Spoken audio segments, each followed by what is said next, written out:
Untethered, where we live stream the world. I'm West Virginia, and today we are live streaming I'm gonna take a walk over to some malls. Mostly gonna live stream a chat. Hopefully Scott will be on in a few minutes, and what we're gonna do is a big update on what's been going on because we've been off for a few weeks, and we want to just tell everybody what's happening. I also want to transition from that conversation into what we hope to do with the channel here in a few months, I guess, but in the future, like what direction we want to go. And that's why I hope he does come on because he's into it. Erica won't be joining us today. And in the meantime, he just sent me a message that he's rebooting his computer, so he should be on. So since last we met, I've transitioned from the hospital that I was staying at in Kowloon to a place on the island, Hong Kong Island, and it's a pod hotel. And I generally like staying at these because it's the it's the cost of a hostel, but you get a little privacy and you get to close the door. You don't get in a hostel. So this has been good. I will say, like I stayed for a very long time in Penang at one of these last year, and it was so nice. It's so wonderful. This one is just getting started, and they're really nice people. Okay, Scott. Hi, Scott. Welcome. Hi. I remembered to hit the go live button today. Isn't that great? Oh, are we live? We are live. Oh my Today was gosh. 10:20. I don't know why I picked 10:20 instead of 10:30. I was just feeling in low control of my life and wanted to wanted to pick something arbitrary and say that's what we're doing. Um, anyway, so I was just talking about how what the plan is for today. We're mostly doing uh, we don't have anything for today. We're mostly doing just a chat, and Mm-hmm. we'll probably walk over to the mall just as we chat. It's something I have wanted to share. I wanted to do an episode on this. These vertical malls in Hong Kong. So it'll give us something.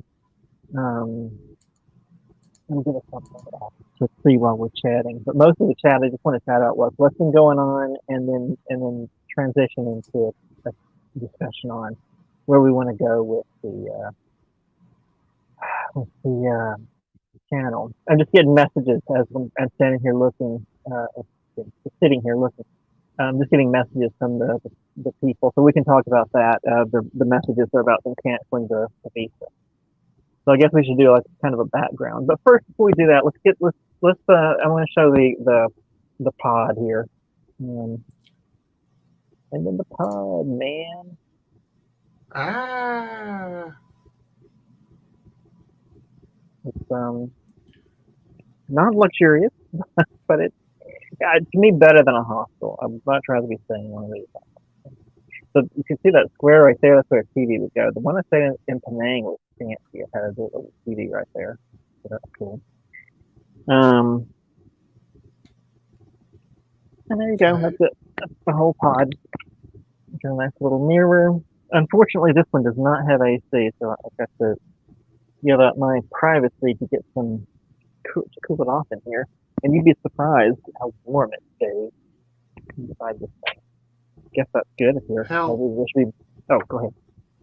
Where's the door? That'll give me a sense I'm of in it. scale.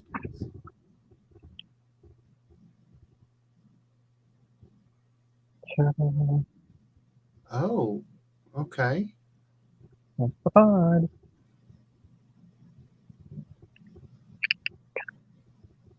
All right, well, let's close that up.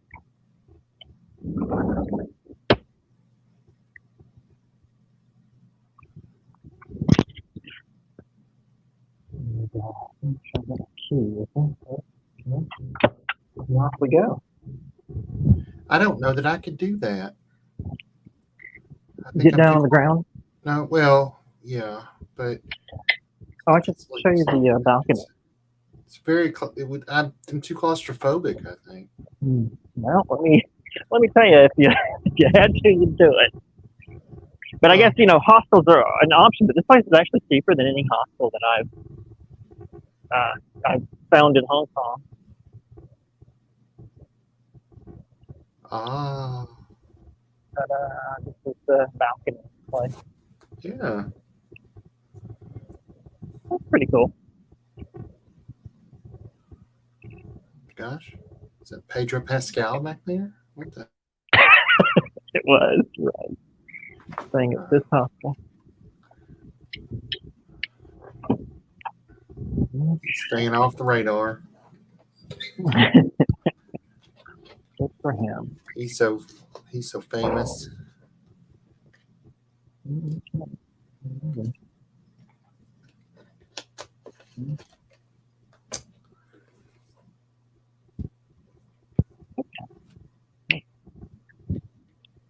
And for some reason in Hong Kong, you have to call both elevators. Like one button doesn't summon all possible elevators. You have to call both elevators? Oh. Also, we got to remember the elevator is a giant steel box that likes to block Wi-Fi and cellular signals. So, it might be a minute, folks, before Wesley returns. Well, how's everybody doing today? Oh, there he is. I forgot to warn you about that I was getting into an elevator. I guess I mentioned it, but it just never occurs to me the elevator is going to make the signal go out. Yeah, that's what I was telling the audience. Well, that was fairly brief. That was good. Yeah. So we should probably get a little background on how long this has been going on. Last January, not a few months ago, but January of 2022. What year is it now? Yeah, 2022. Mm-hmm.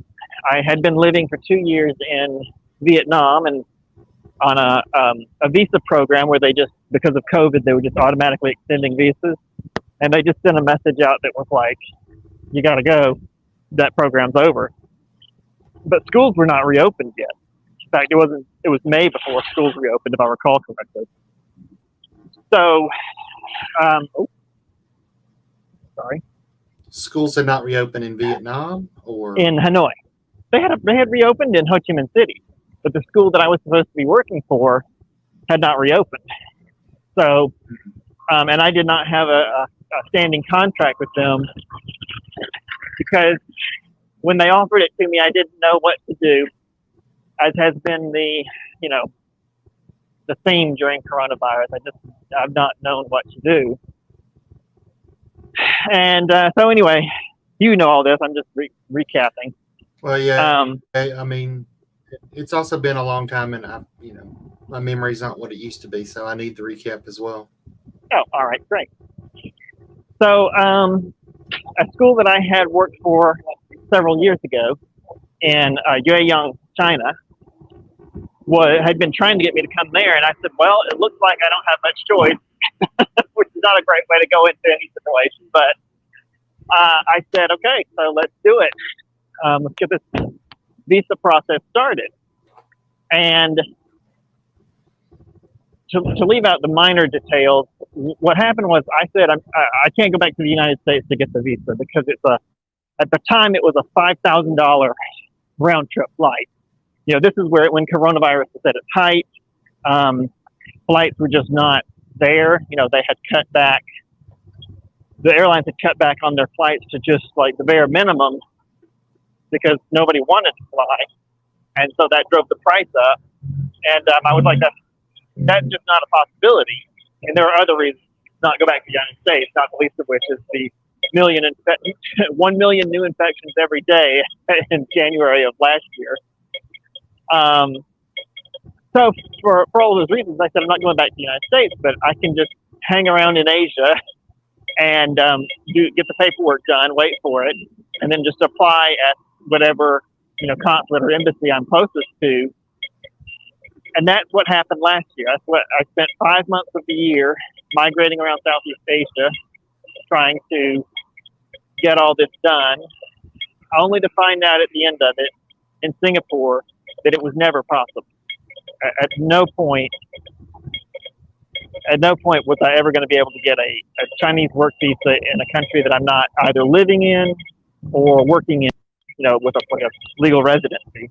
You can't be on a tourist visa in Singapore, for example, and go get a Z visa from their embassy.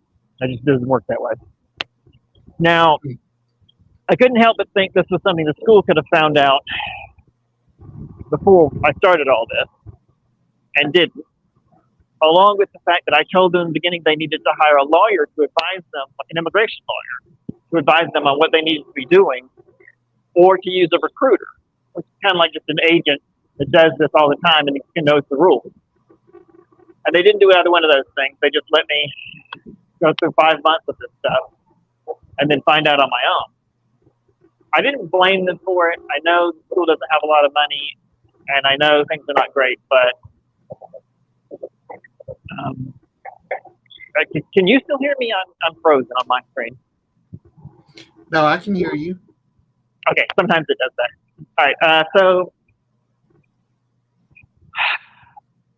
so after that, I booked a flight to Saipan and tried to get the paperwork done, which is, if you're not aware, if you haven't watched other episodes, let me try not to freeze. Sorry. If you haven't, watched the other episodes, Saipan is part of the United States. So it should have been possible to get the visa there. And we did get a lot of paperwork done. I had to redo a lot of stuff because of the amount of time that had passed. I had to redo a lot of stuff to make sure, or to be able to get the visa. And I was working through the consulate in Los Angeles. But the mailing time that was taking to get things was more than what it had taken, when I was in Southeast Asia. So I spent 8 months in Saipan to come to a point where I had all the paperwork to apply for the visa, but nobody in LA was willing to deal with Saipan, meaning like they didn't count it as part of the United States. The consulate did, but they were not willing to deal directly with applicants. You had to go through a company. Okay. So that's the point where Hong Kong had reopened. That was January of this year. So that had been 1 year since we started all this. So at that point, I said, well, Hong Kong has reopened. And there's the one exception to that rule about you can only get a visa where you in your home country or a country of legal residence. The one exception is Hong Kong. Hong Kong always has a unusual status in China as being part of China, and sometimes for paperwork reasons not part of China. So Hong Kong has always been an exception, but when they were closed last year, they weren't an option. But this year they were reopened. So it wasn't January, but I kind of want to say it was February that I finally came to the conclusion that I was not going to be able to get this done through, I don't want to go in through the other side, and I'm not showing, so focused on this story, I'm not showing where we're at. Okay.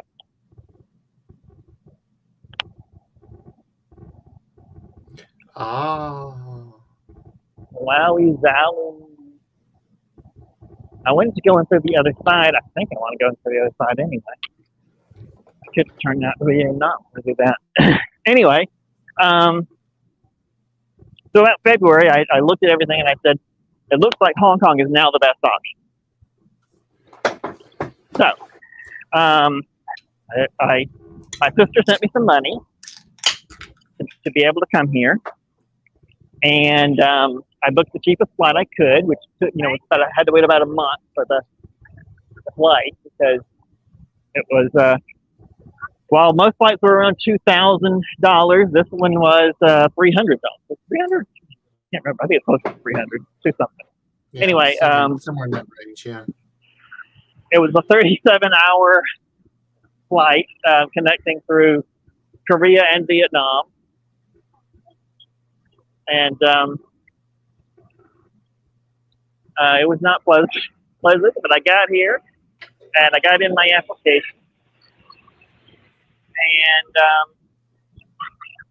the application takes, they said, about 3 days. And in that time, they actually probably like the day after, or maybe 2 days after I submitted it, they called me back and said, well, your application, the school has to do paperwork on their end, of course, which is part of what, what takes a long time, part of it, not a big part. But some of it is the fact that they have to do paperwork. They said, your application does not show up in our system for Hong Kong. And I guess it's something that happens a lot because they said they probably put down the wrong city.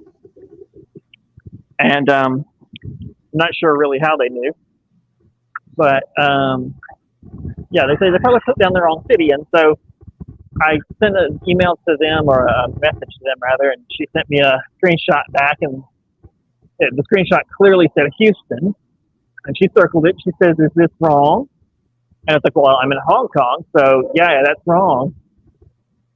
And so that's when they started having to correct their end of the paperwork. That was about a month ago, just under a month ago. I just hit a month today. I've been here 1 month. Okay, and this is the school. This is the school. Okay. Right. This is the school. And just to break from that story for a second while we're doing this, this is, so the phenomenon that I'm showing you guys here is vertical malls. Hong Kong has a lot of what I call vertical malls. The standard American suburban mall is kind of out, not up. Maybe you get 2 stories. But maybe 3 in some of the stores, yeah. Right. Yeah. But in Hong Kong, they just don't have that kind of space in most parts of it. I mean, there are some really high-end malls where they do go out a bit. But a lot of them in places like we're on the island, so space is at a premium here. And this is one of the first ones. I think it was built in the 80s, if I'm not mistaken. I didn't do a lot of research on this one because of all the other that's going on. But this has been here this is not a new mall, but it's probably the best example of what I'm calling the vertical malls that Hong Kong is kind of famous for. And Asian malls go up anyway. So I'm going to show you 2 malls today, and they're what I would call extreme examples of the vertical mall phenomenon. Well, it's good that they're still, I guess, viable, because I mean, a lot of the malls here are ghost towns. A lot of the big department store chains are basically closing because nobody's shopping with them anymore. Everything's done online. So. Right. Oh no, this place is. We're here at on a Monday early in the morning, and so it may not look super busy, but this place is packed on the weekend. So yeah, it's definitely something people enjoy doing, and it's not because people don't shop online here. Mm-hmm. I'm really not sure that I completely believe the story that online Amazon just killed us. I mean, online shopping is very popular here. That does not stop people from coming to the mall.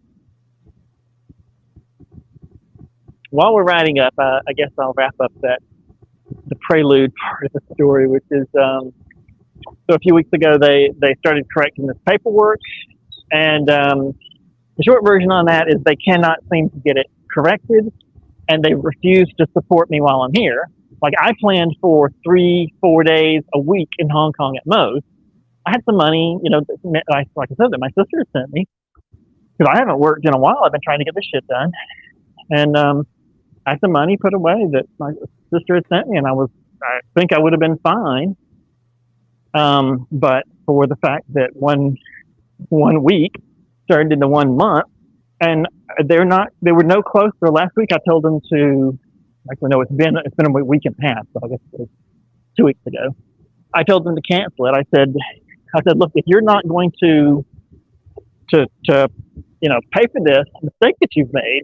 And every time I talk to them, they're like, I know this is a Chinese thing, but every time I talk to them, they're like, well, let's not talk about who's responsible. And I'm like, but you're only saying that because you're the one that screwed up. And so I feel like they have screwed up at every turn. They should have gotten a recruiter to deal with this. And if not a recruiter, they should have hired a lawyer. Because this is, I mean, what they've done is ask a kindergarten teacher in their school to deal with legal paperwork that should be handled by a lawyer. And so, you know, she screwed up at every turn. I hate to blame her because this isn't her job. This isn't what she does. So why? So they've been doing this at every turn. And the last thing I heard, the reason I told them to cancel it was because the government office was not accepting the way a date was written on an American paperwork. Well, we write the dates different. So you may be aware Europe writes one way. Actually, most of the world does day, month, year. China does year, month, day. And the United States does month, day, year. Now, I agree the way the U.S. does it is wacky and weird and makes no sense. Why is the day in the middle?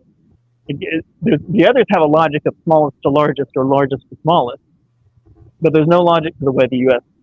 dating system works. Nevertheless, there's no way this government office has never dealt with American paperwork before. So I don't for a second believe that they don't know, you know, they're really genuinely confused, right? So I don't know what's going on, but they said, oh, they won't accept, and we don't know what's happening, and, you know, can you prove it? And I'm like, well, what would the proof be?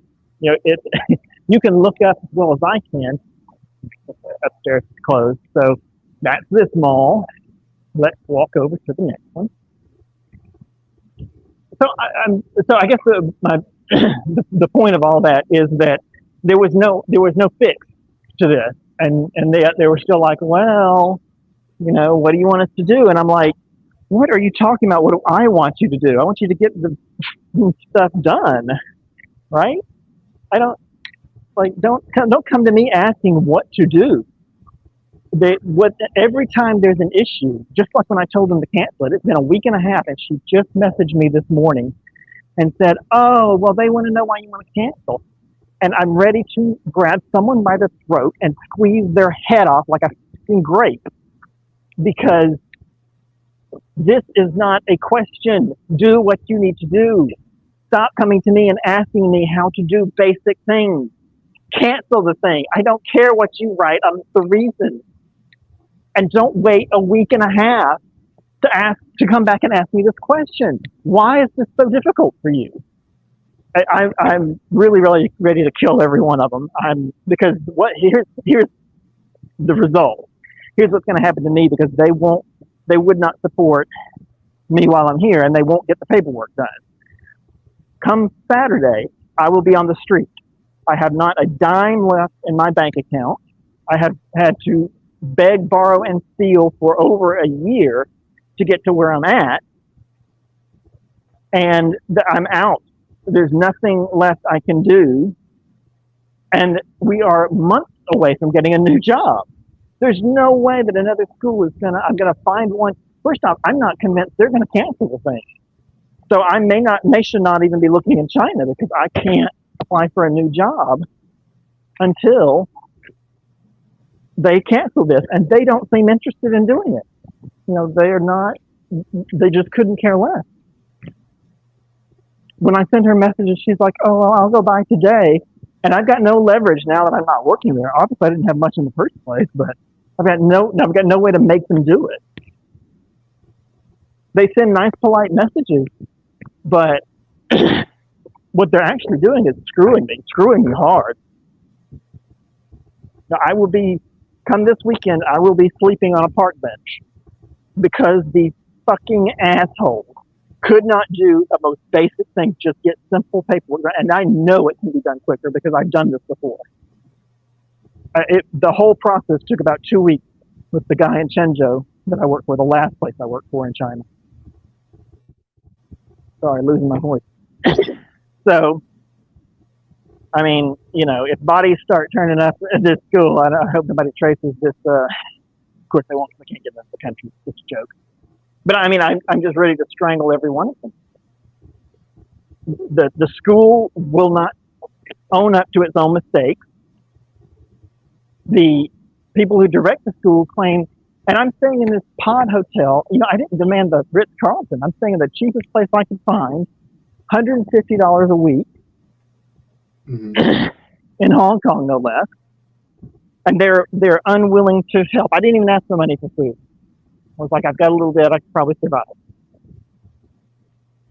But these assholes, and so when she said, "Oh well, do you have any proof?" I'm like, "No," and it's not up to me to show you proof that the American dating system is written differently than the Chinese one. They should know that. You should know that, and you should get through with whatever you're doing. I don't know how they're dealing with this office or what's going on, but and maybe it's me. Maybe they're just like, screw him. We're not going to deal with him anymore. But up until very recently, I was about as polite as a person could possibly be, considering what all has happened in the past year. And I'm done with them. So I'm working with a new recruiter who says she can't do anything until this gets canceled. But today she did ask for their contact information. And so I'm going to send her. I mean, I don't know what she can do. Right. It's a matter of getting them to undo the damage that they have done. Anyway, yeah, sorry, go ahead. No, I just said right. So there's my vent. I got to say, I don't feel like I'm usually an angry person, but these people, the worst part is I've dealt with them before, and they weren't great, but they were honest. Mm-hmm. So I thought, even if it takes a little longer, I'd rather make sure I deal with them. So the lesson here, I guess, for everyone watching in the future is if you want to come to China, go through a legitimate, I'm really losing my voice. I don't know what happened. Oh, probably because I haven't spoken in some months.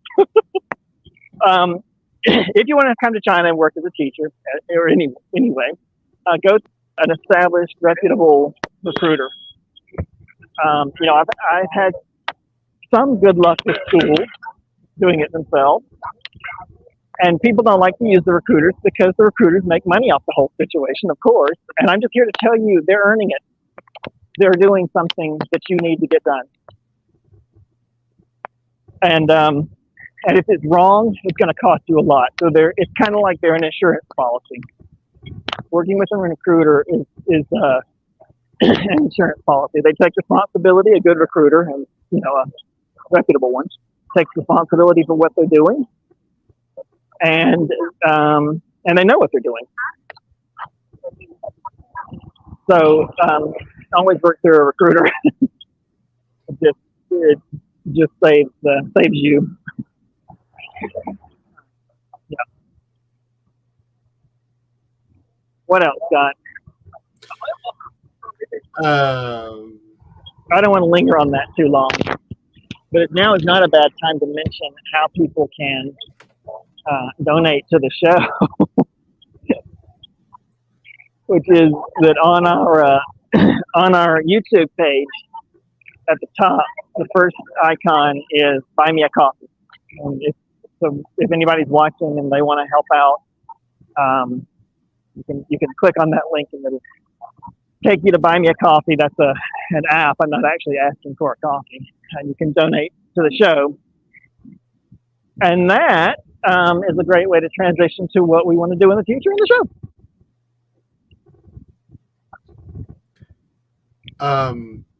Or do you have any questions? I guess I should ask for that first before we move on. I don't guess so. I think I understand what's happened.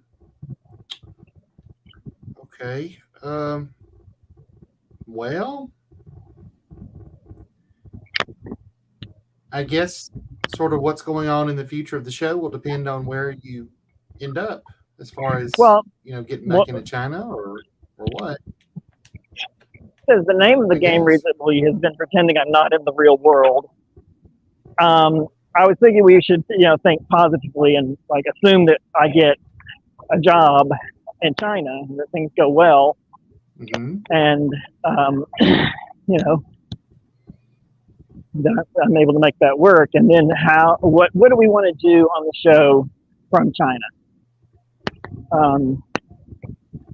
I could say, okay, so this place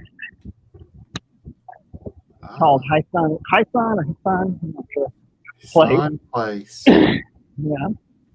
And it doesn't have quite the visual. This is newer. This one is fairly new. It's probably not more than 10 years old. But this one doesn't have quite the visuals as that central, in Times Square, which is the mall we were just in. They got that big central atrium where you can see basically every level of the mall. Right. This one has only a smaller version of that, but it actually goes up much higher, and you get the feeling of being in both a mall and not skyscraper, but high rise at the same time. I think it's pretty cool.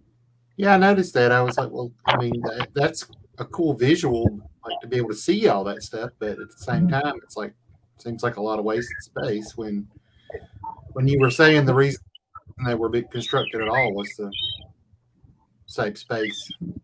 Right. It's because they not so much they can't afford. There are places in Kowloon where they have done that, but it's really a lot. It's disruptive to build out in a place as crowded as, and I mean buildings crowded as right. The Hong Kong Island.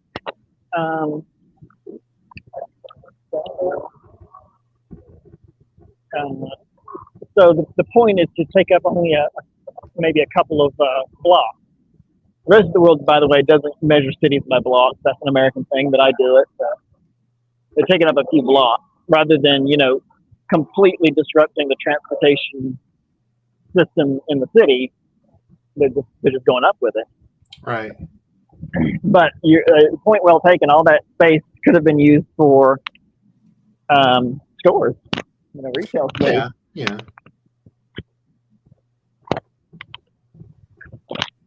So let's see the difference here. Let's see what the So just one level down what we're looking right now, although it's as you can tell, it's an extreme level. It's probably actually 2 floors down to the ground. What we're looking at right now, and the atrium part goes up a bit more.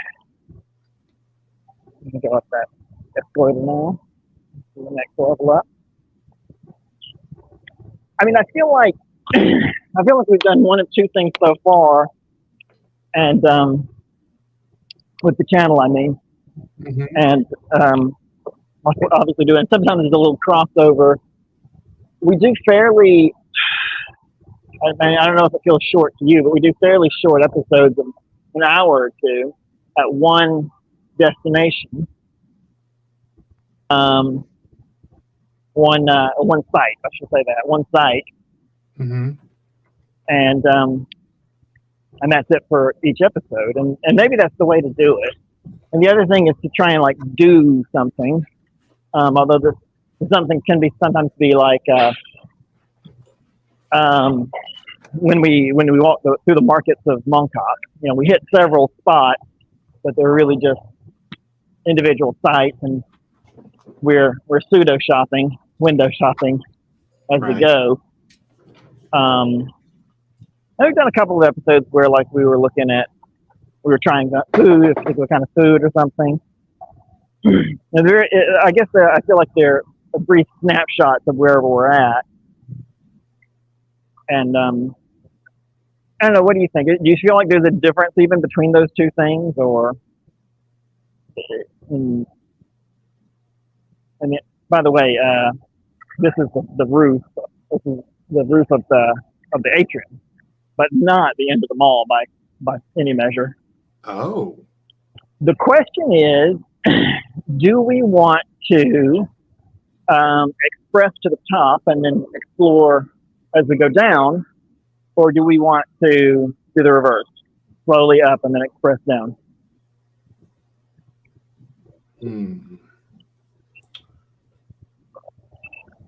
I'd say you're already part way up. Let's keep going up on foot, depending on if you're tired or not, and then express down? Yeah, there's no on foot. It's escalators either way, but what they have are express escalators that skip several stories.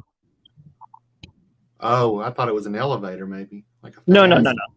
Oh, It's an escalator, but the express escalator is kind of an attraction in itself. It's something oh. interesting. We definitely want to see that one way or the other. Yeah, so I'm thinking maybe express up. What do you think? Okay. But then I had to figure out where that is. Maybe we may be on the wrong level for it. So because it skips several levels, you don't get to get on at every story, every floor. Right. Well, let's go up one and see if that helps. Have you kept up with that floor we're on? Not sure. I think this is the third floor. That's what I was thinking, but you also said each one of the escalators goes up. Those are the express ones. We haven't hit an express. You'll know when we get to the express escalator. Oh, okay. I'm calling it express. They may have another name for it. I say that because they express themselves so well. It's a stairway to heaven. It is a stairway to heaven. That looks like a prison. It just has an For opening. mannequins. Oh, well, none of the mannequins have escaped, so you may be right. I mean, certainly look like hardened criminals.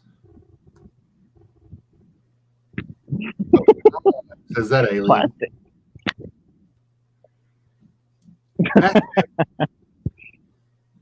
Hashtag Door closed. Urban Park. Urban Park. Yeah, that's what it said on the wall out there. It said hashtag Urban Park. Oh, all right. You Huh. spotted it. Let's try another level, I guess. All right, here we go. I may just end up doing exactly the reverse of what I was trying to do. But that's all right, too. Do they not like elevators here? I mean, So they have them. Do you want me to get in the elevator? no, the signal will cut out. I just didn't know if it was. I didn't know if they were just did use them. You can take the elevator. They don't have a Like, no. cool. They don't have a cool what do you call it? Glass elevator like on the outside. So that's unfortunate. Yeah, that would be neat. It would be. I hope I'm not here too early, but what is it? It's only 11 o'clock. It's not early at all. So there are lots of. It's true. Apparently, they don't open for lunch very early either. Oh, there you go. I see what you're pointing at. I didn't even see it before. Yeah. The hashtag Urban Park. Ah, beautiful. Lots of Urban Park fans over there. Some trees and some hedges.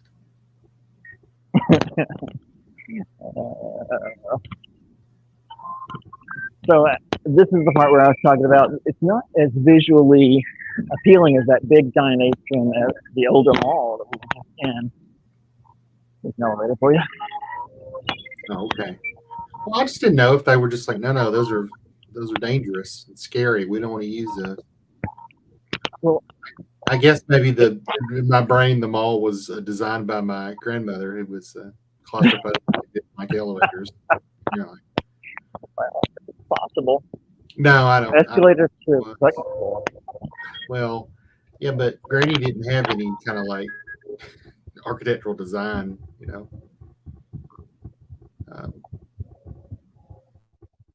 Are you going back down? Is that it? Yeah, so that's the up escalator. So actually, we missed the level that lets you go on the up express. So we're expressing down, and then we'll be going back up. Oh, all As long as we're here, I guess I'll show you what's up there. It's the city.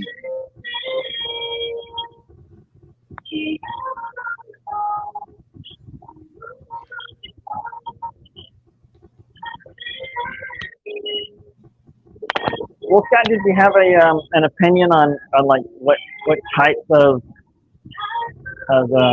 places we should be targeting? What types of episodes?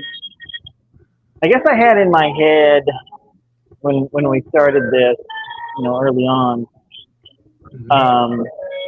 that we were going to really show the things that unusual things, not just tourist sites, right? That was a big thing in my head. I don't want to just show the tourist sites, man. I want to show the real place. Yeah. But I got to be honest. But we of course have shown a lot of tourist sites because we haven't exactly been able to be super selective about everything we do. Sometimes we just have to go with what's free Right. because of what's been going on the past year, Well, I and mean, that may change. But I, I got to be honest. Oh, go ahead. Go ahead. Sorry. I would think people going to these places, if it's a tourist attraction, they'll be going to some of the free ones too. So, Sure. Yeah. But we can. It's not that with tourist attractions, it's not like you can't. Some of them do cost you money, yeah. but it's almost always the case that if you're trying to, really see a place and get past the tourist attractions, you have to end up spending money. Well, I mean, exceptions to that are stuff like walking through markets. Okay, yeah, that's real. But Esau. this is lift lobby. We don't want the lift. Oh, yeah. Okay, this is it. Hurrah! Now we're expressing ourselves. Oh my God.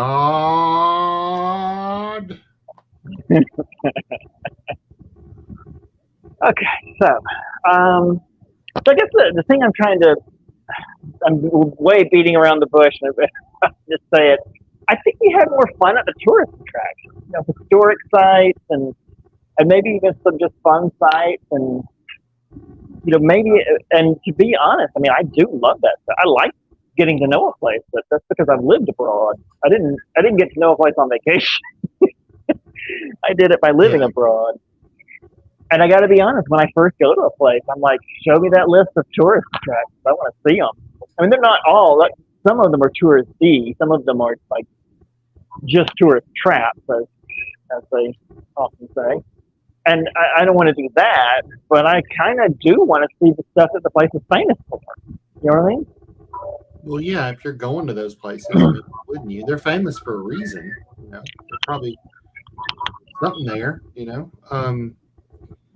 as long as Yeah. it's not too much money. And I think too, I would encourage you to look at the analytics on I mean, not to get too much into how the sausage is made here, but I mean, look at the analytics on the YouTube channel and see what you've got the most views for, and maybe that's what the people want to see more of. Right.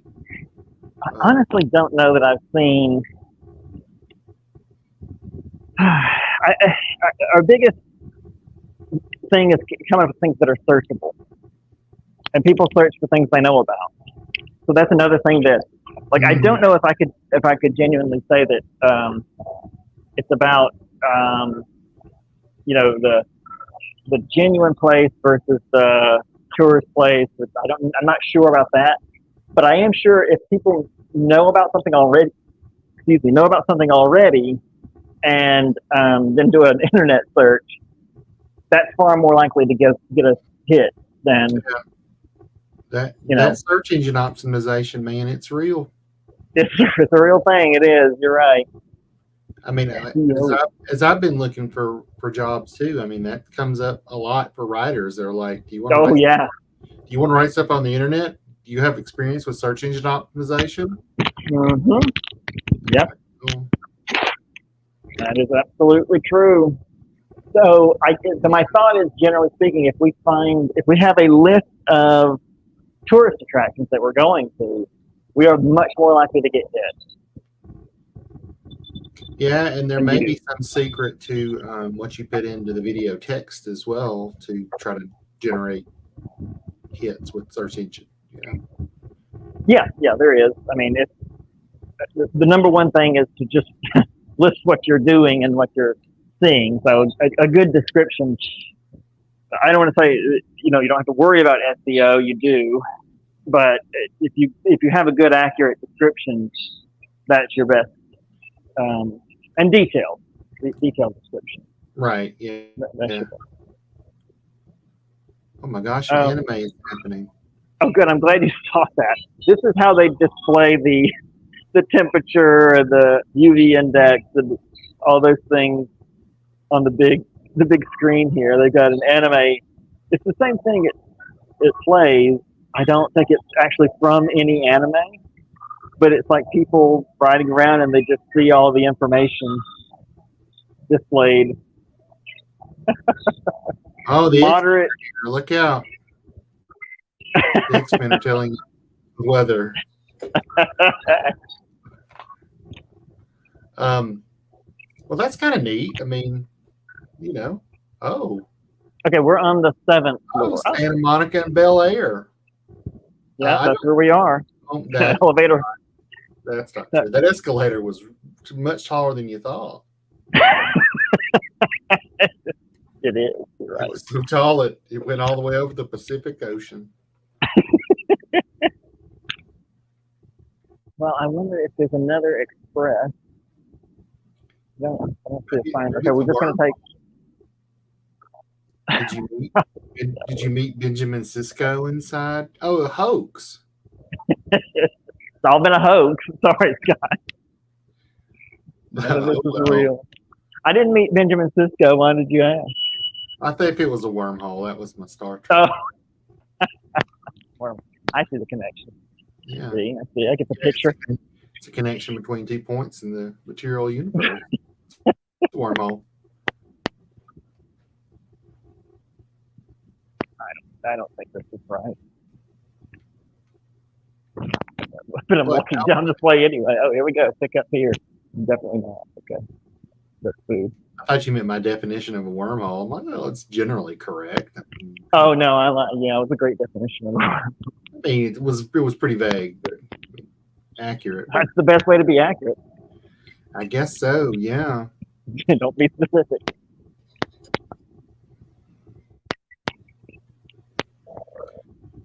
Okay. Well. Yeah. So I mean, I know Erica's not here.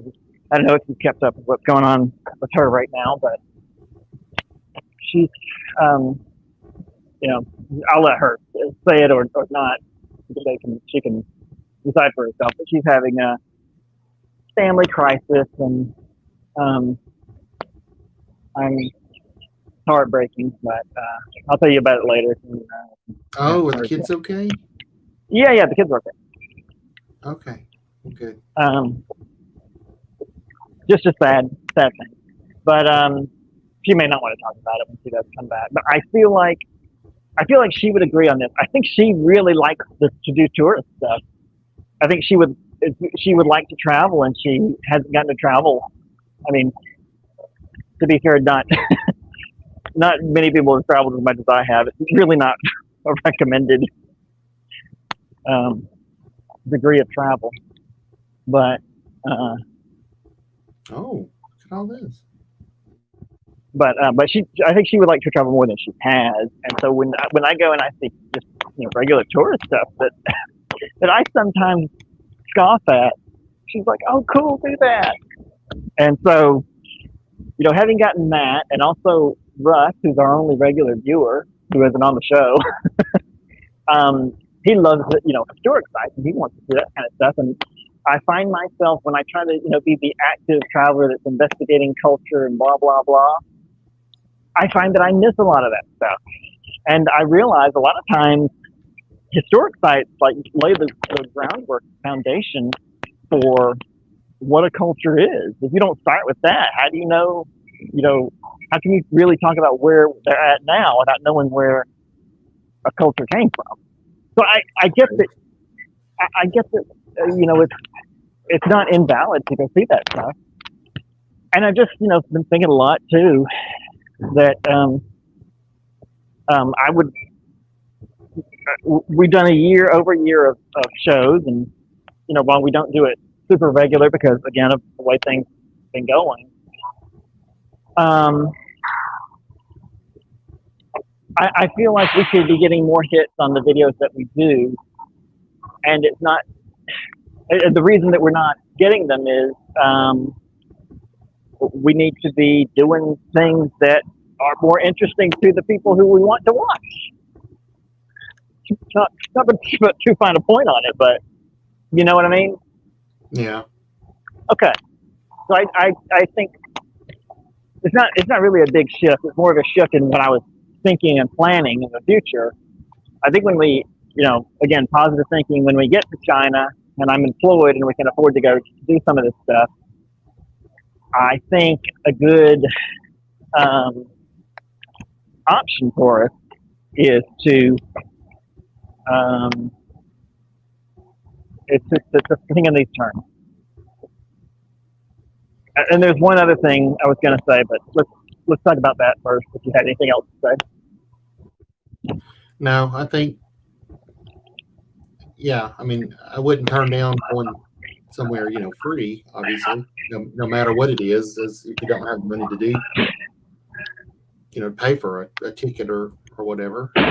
Free is always best, but Well, sure, and I'm certainly not talking about like breaking the bank on it. But some places I've avoided going that are like just a few dollars to get in. Honestly, admission prices in China for tourist stuff are so low. I would have been doing them most everywhere we went. The hardly I wouldn't even have batted an eye because it's like $1 or $2 most of the time. Mhm. So I think getting into the Forbidden City, I want to say it was $10. If I'm remembering correctly. I don't understand how you're getting in at all. It's forbidden. I mean, it's forbidden to people who don't have $10. It's forbidden. It's forbidden to poor folks. That's what they mean. Yeah. Oh, that's the end.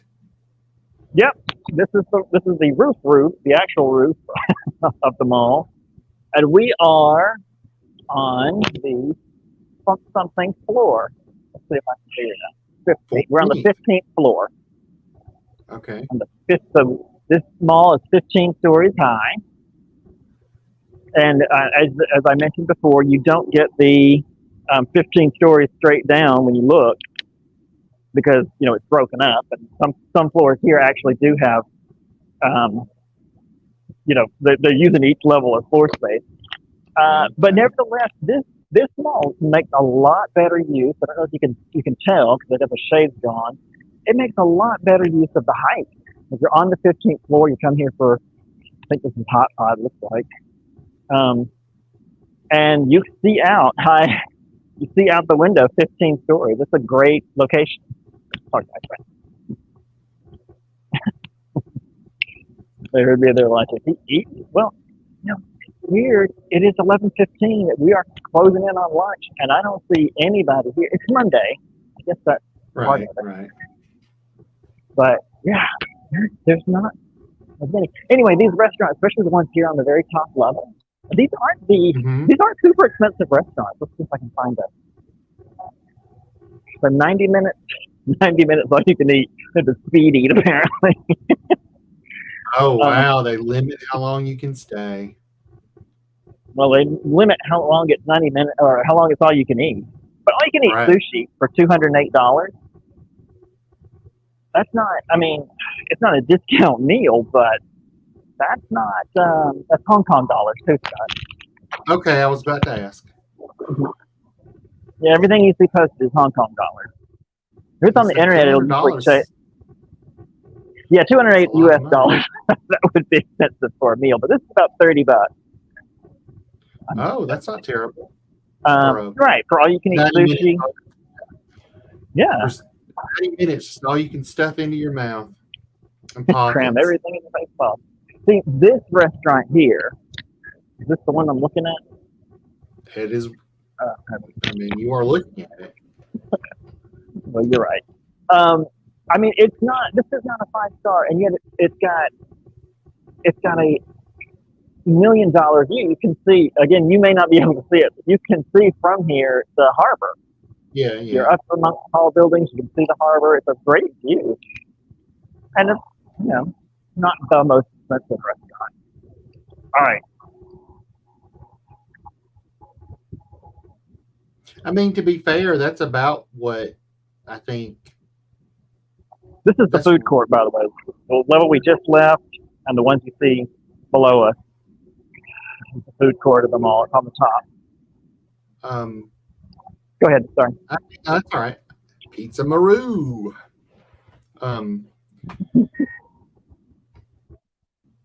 It's Korean pizza and chicken.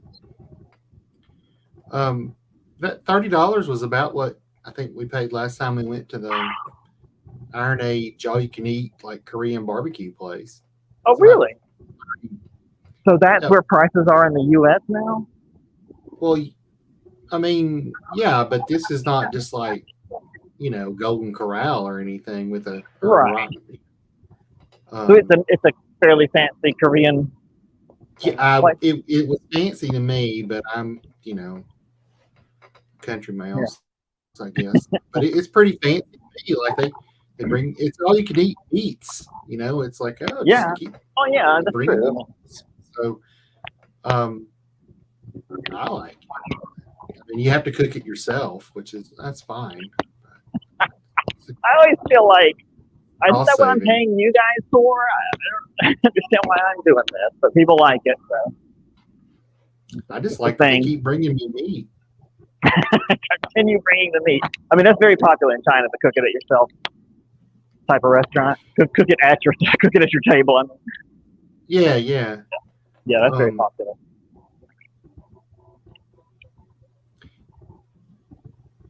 To be honest, I don't think it's saving them time because I always take forever when I'm doing it. Oh, I don't know I about don't- time. Just mean like they ain't having to pay a cook, obviously. Well, that's true.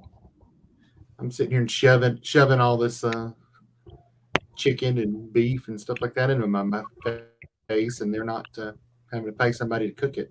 So, Yeah. yeah, I think that's about what it was. If I'm in that ballpark anyway, $35. So that's the most food courty at the food court level. See That's the- the most court looking. Is there a Chick-fil-A near that? I don't think they have a Chick-fil-A though. You want to go see them? We're gonna express from this level, but let's head down. All right. Yeah.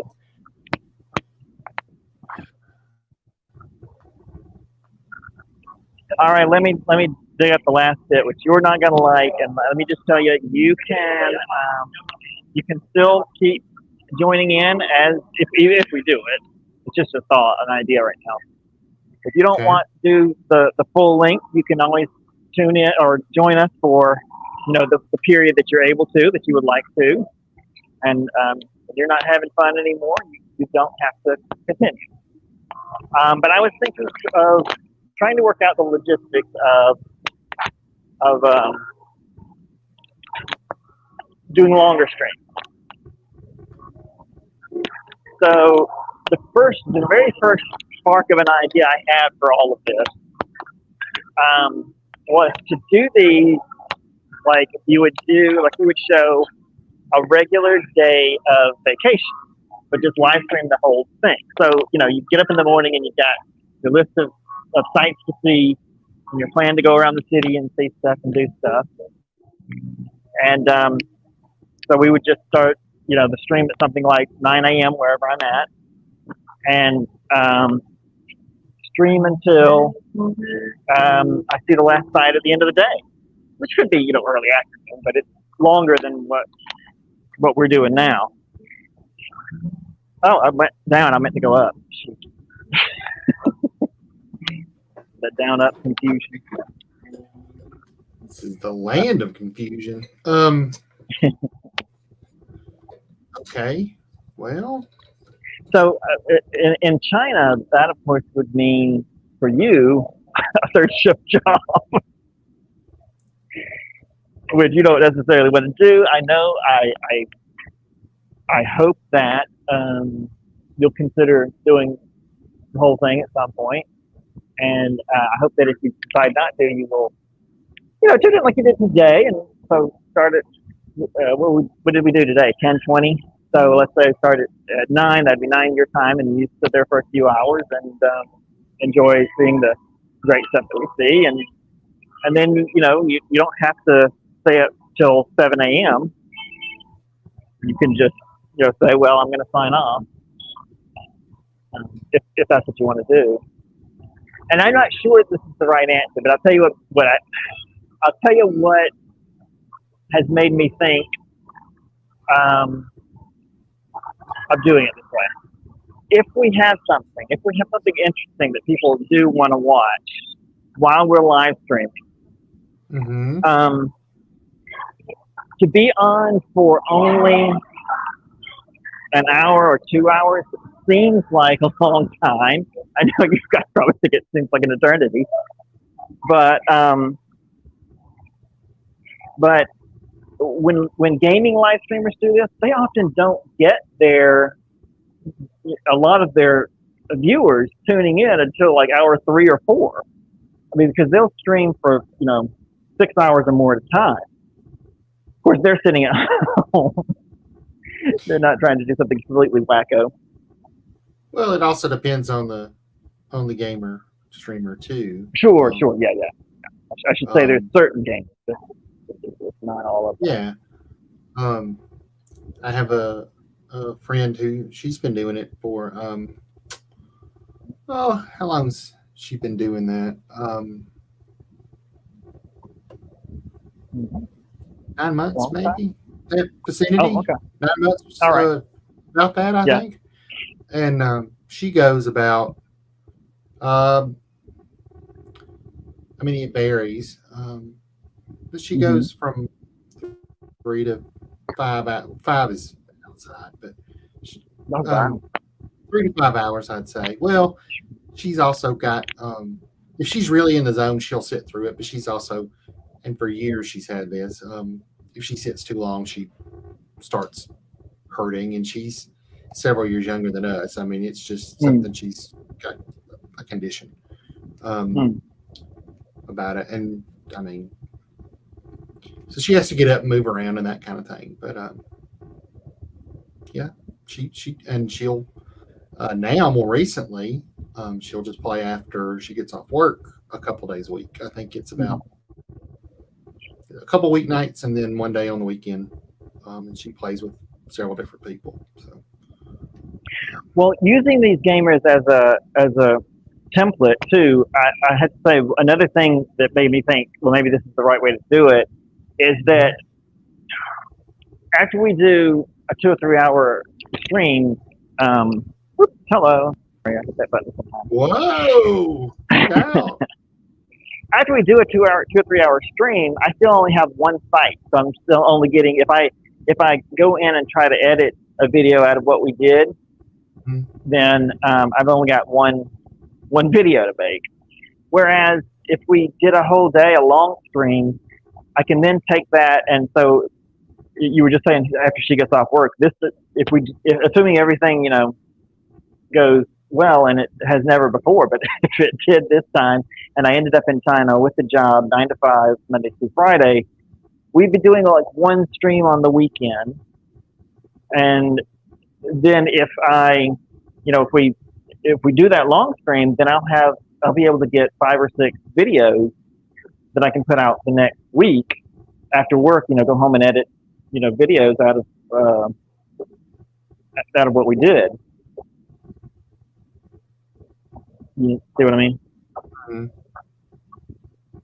Oh, I see. The screen froze again. I was like, boy, you haven't changed your expression. You're frozen.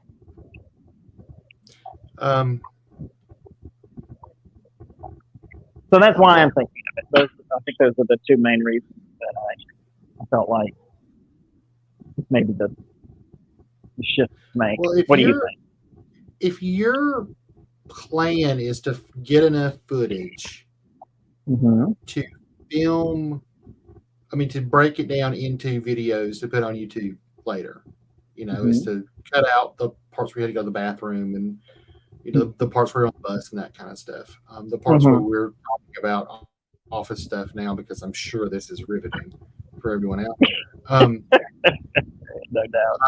That kind of stuff. Then yeah, I can see you're going to go out and film 8 hours. You're 8 hours at this place.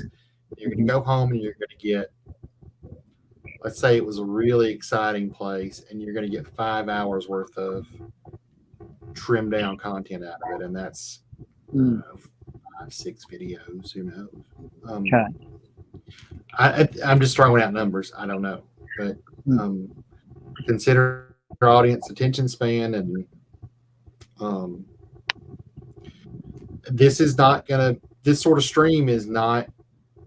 Is it comparable to something like a game stream or some other streams on Twitch that are a little not X-rated, but pushing that boundary? Those are there. It's like come join us. Come join us in the hot tub. We'll sit and talk, and I'll be in a bikini. And it's like, okay. Yeah. I mean,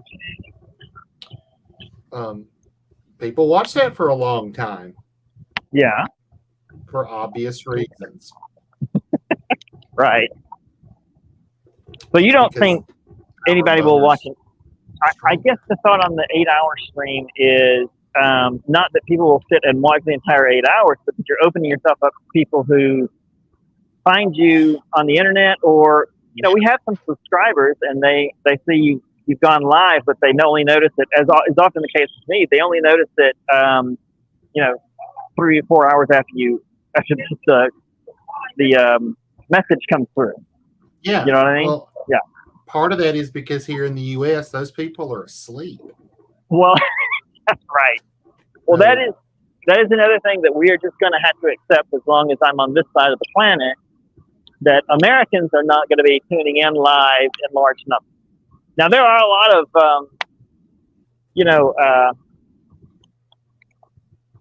night owls like Erica.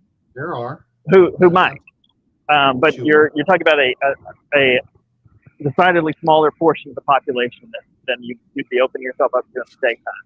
Yeah, and it's going to depend on the demographic. Like my nephews would, if they were watching a game they're really into or something, they might drink a bunch of Mountain Dew and stay up and watch because they're teenagers. The 2 of them are teenagers now.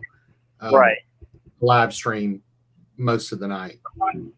People that are watching a travel channel, I don't know if they're going to have that kind of youthful vitality about them. Not as much. Right. Not as much. Maybe not at all, but definitely not as much. Yeah. I mean, I'm hoping we can get some of the youth crowd here. I mean, don't you want to learn about the world, kids? You better learn about it before global warming swallows it. Learn about what it was before. That's what we're really doing. Making a record of what the world looked like before, that happened. Yeah, we're pushing our doomsday prophecies here. Yes. Come on. Yeah, kids. yeah. So, but also keep in mind that when I look at our demographics, the United States is not our biggest customer. Oh. I assume there's usually not a high level of people using translation. So I think they're English speakers, but they're usually, India is always really high on the list, and I think that's because they have a lot of English speakers. And then wherever we are or have been. So I still get a lot of views from Vietnam. You're getting local people looking at it, yeah.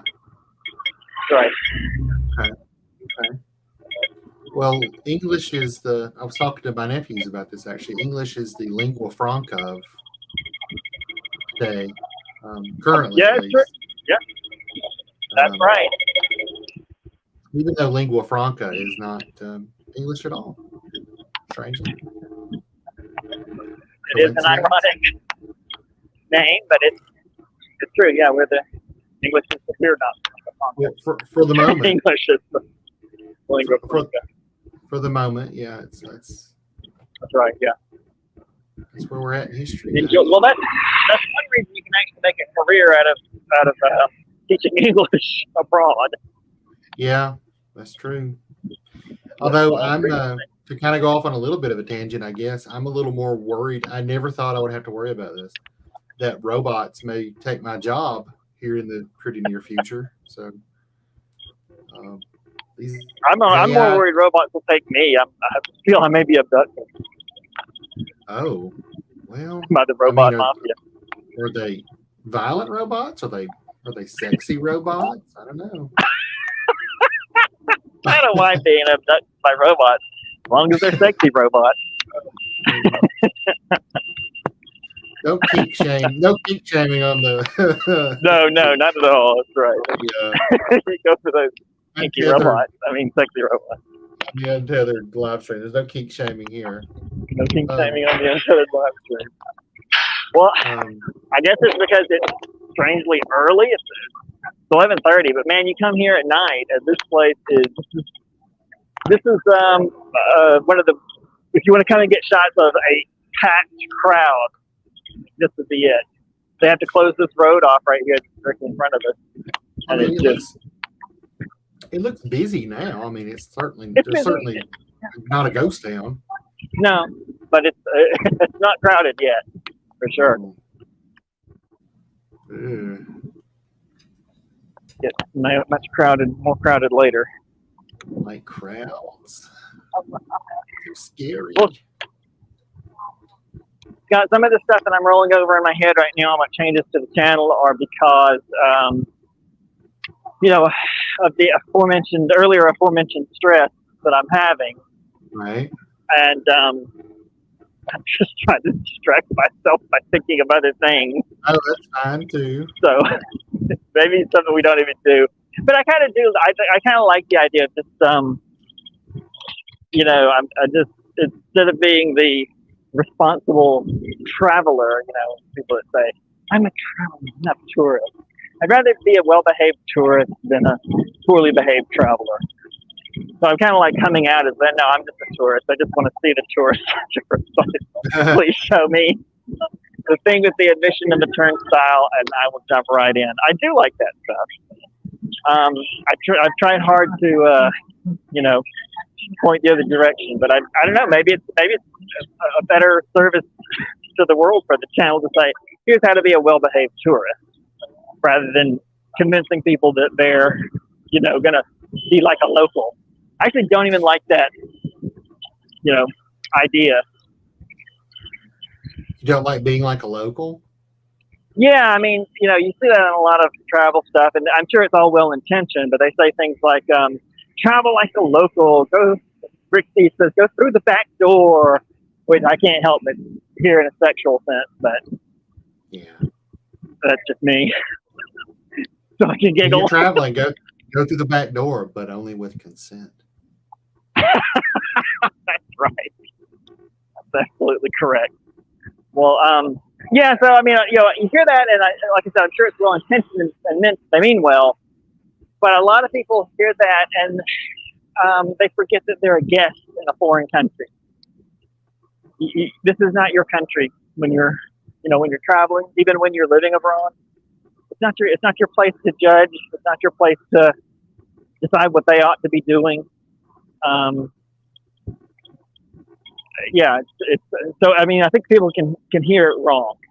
I don't think it's intended that way when the travel advisors say that. But yeah, I think keeping in mind that you're a guest in a foreign country is probably the number one thing to keep in your head if you want to be a respectful traveler. And maybe you don't. So Maybe you want to be an entitled a-hole.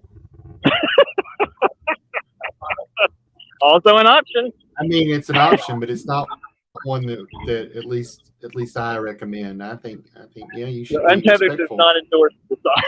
Untethered, that's right. Untethered live streams Incorporated does not a limited liability company does not endorse being an entitled a-hole when you're going abroad. I mean, let's just be real. Police can be mean there too. So if you're going to be an a-hole, prepare to get beat down. Oh my God! I'm not sure the police. Well, I guess according to exactly what you do and what form you're. Yeah, it would be a pretty major offense. I guess I was thinking like really extreme or something. Wow! All right, Scott. We can for the walk. We can. Huh? Was that sound like for the walk sign? Yes, that's for blind people. Oh wow! It was really intense. Yeah, got to get their attention. I mean, Actually, guess I guess it's more because it gets really noisy. There is an elevated highway up there, and Oh, that's true. But although lots of traffic and buses. you would hope Huh? if like the sign was out or something and someone saw like a disabled person kind of drifting into the street, they'd say, "Hey, stop! That's You're the getting street. into the street, buddy." Yeah. You know, something, or reach out and grab them and be like, "Hold up." I'm not sure they would in Hong Kong, to be honest. I hate to badmouth the city in any way, but it is a big city, and it has that sort of big city social distance between people. I thought it was always strange when before in the pandemic, when people would say, "Oh, we're social distancing." I'm like, no, that's not what social distancing is. Social distancing is when you don't interact with people a lot. We're talking about physical distancing. You need to physically be far from people. Oh. No, like we're just not hanging out. Oh, But you're still standing in a crowd. I just assume people would not want other people to die next to them if they could do something simple to help. But maybe I'm just being naive. Idealistic. Did you say they don't want people to die next to them? Yeah, like near them if they can, just do something simple to help, like.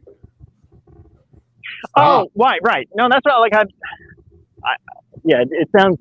it probably sounds like more a harsher thing to you, but I think that in big cities, people tend to not get involved, and it can get pretty extreme.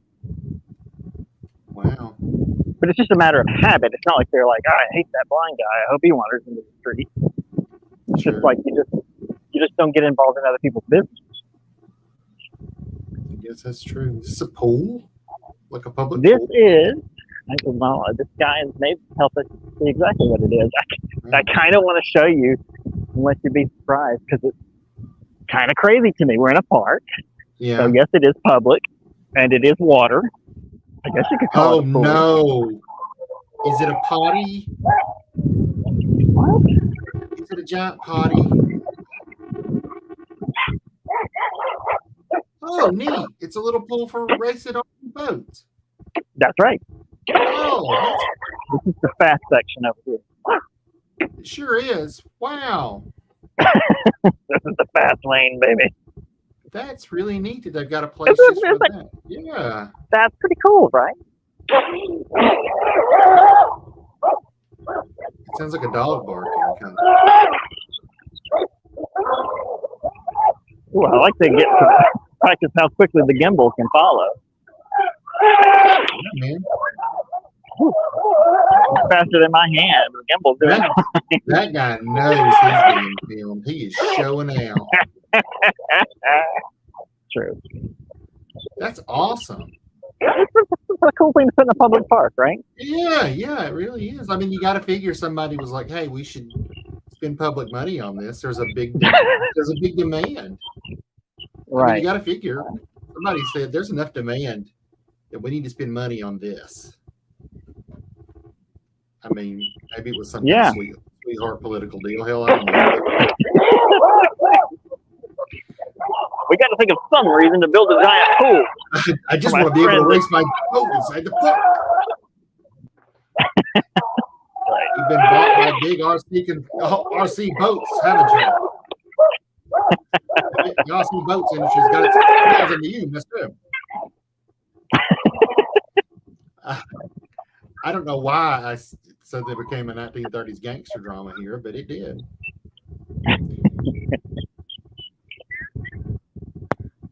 Even though clearly there were no RC boats in the 1930s.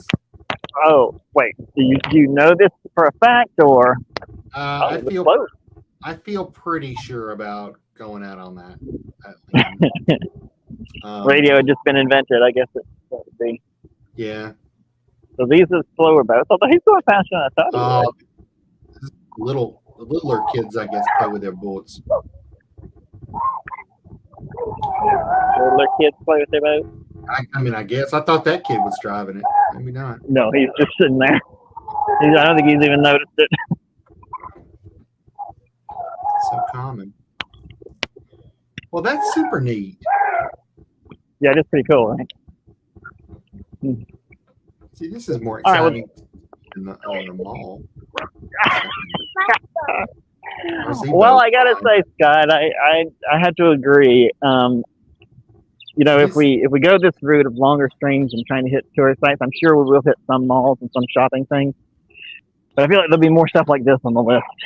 I'm just saying, I've seen malls before. Now, not in those configurations. Right? Yeah. I've never seen anything like this before. I know. I agree. When first time I saw this, I was like, wait, there's a whole tool for remote control boats? Is that even a thing? Yeah. It is. Wow. I mean, you got to figure they're not going to encourage like remote control airplanes in the city. That's not going to be something they're going to do. That's no, not that they can now deliver bombs and grenades. I think that's probably just like the space and stuff. It's just like, no, you're going to run into a building or like a human head or something like that. You know, human head. I didn't mean like a floating human head, like MODOK or whatever. But you know what I mean? Like you're going to run into someone's head. A boat, however, that's only going in a certain place. It's in the water. Right, yeah. We can control where the water is. Right, yeah. Pond. Except when it rains, when, you know, the whole park floods. And I was really disappointed the other week that we had torrential rains and there was no drainage system here. I was like, Hong Kong has a lot of money to not be putting in drainage systems.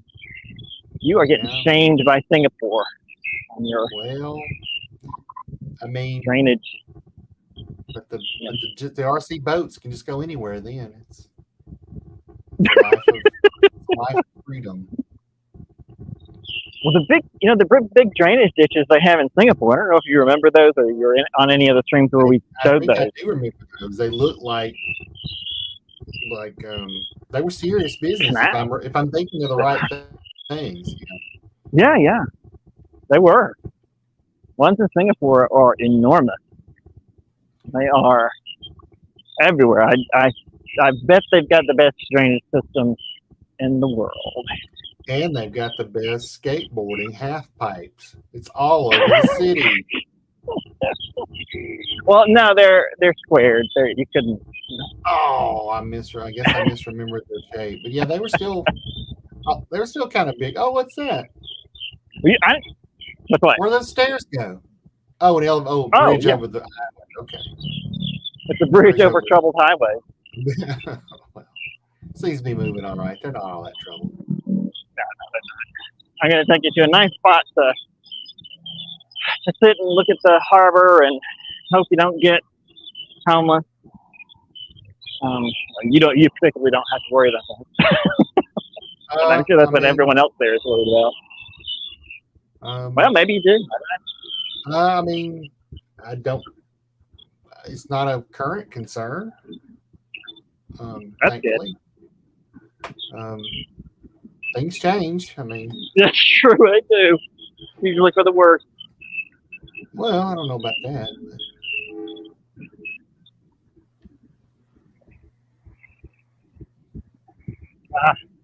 I'm more afraid my house is going to fall in on me than I am about being kicked out of it. So. Oh, all right. Well, I guess that would also end in homelessness or death. Yeah, I guess so. Not as easy a choice as cake or death. I would be unhoused, which I think is the term that's being used now to be less cruel about it. Maybe, I don't know, but it's the same darn thing.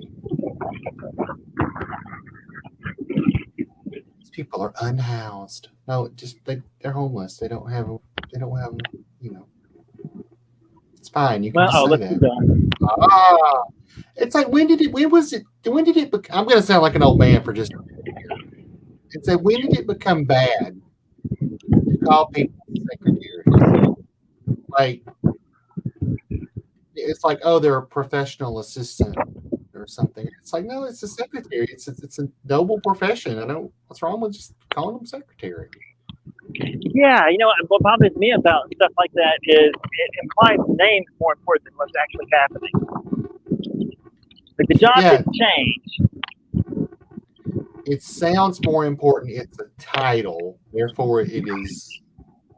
Is it a trick to make you feel like you're being compensated? Right. For That's what it Got is. it. False compensation. Yeah, you got to go. Well, you're not a secretary. You're a professional assistant. It's like, well, it's the same darn thing, but it's like that. It's like I'm willing that to story. stay amateur for a raise. It's like that story Will Wheaton tells about one of the reasons he left Star Trek. He said Yeah. the cast, after Star Trek started doing well, and it was on an upswing, the cast lobbied for raises for everybody. Okay. And they brought Will Wheaton in, and they told him, well, here's what we're going to do. We're going to make your character a lieutenant instead of an ensign. What do you think? Oh, And he was like, oh, well, neat, but I can't tell my landlord I'm going to pay him in my character's promotion. Like, right. The fictional character I play makes a lot more money. Trust me. oh, it's Star Trek. They don't have money. But except credit. Yeah, I don't know how it works. But yeah, basically he was like, yeah, no. They were trying to shaft him by telling, oh, your character is going to be much more important. And well, like, but I really need some more money. My character It feels like yeah. Oh, go ahead. Important. If my character's that important, maybe you should pay a guy. You know. Right. Not that important to you, is it? You know, Pretty cool. I know. I thought that was the restaurant I've been looking for a long time. Any viewers, I'm not sure that we're in the meat of the episode anymore. I was going to ask Scott one more thing before we wrap up. all right. But I forgot what it was. Hang on, let me. Okay. That's a very colorful boat. Look at that. It is a very colorful boat. I like that. It's pretty cool. Well, I guess the question is just, what do you think about all this, or do you have any thoughts yet? About which part? About those rickshaws behind you? I bet they don't work anymore. No, they're just photo op. You can see the, Oh, you can still sit in them. That's good. yeah, you sit in them and they get Oh, well. a picture, and then nothing happens. Um, It kind of makes you wonder what you're doing in a rickshaw, but I mean, there's still pedicabs that are pretty useful. I'm going to take this off. maybe they're romantic. Not here, I should say. In Hong Kong, there's nothing like that anymore. No. It's regular cabs all the way, and they're all Sad. Crown Victorias. Oh. Anyway, what part do you want half-baked opinion on? I want an honest critique of what I have done. I know I've messed up. I know I screwed up. I thought at every stage I was doing the right thing and exactly what I ought to have been doing. I didn't do any of this on purpose, but I seem to have gotten myself into the dumbest situation. I just can't believe how stupid this is. Which I guess I've said that several times. Just the fact that like I'm now stranded in Hong Kong with no money and no way to at present. Hopefully that'll change this week. But no way at present to even apply for a new job. Hong Kong standards are too high for me. I'm not certified to teach in the U.S., which rules me out from most positions here. Furthermore, Hong Kong is seeing a decrease. Like the stories in the news are always, school closings in Hong Kong. They just aren't, there's a population decline here. And it's substantially in the under 18 bracket.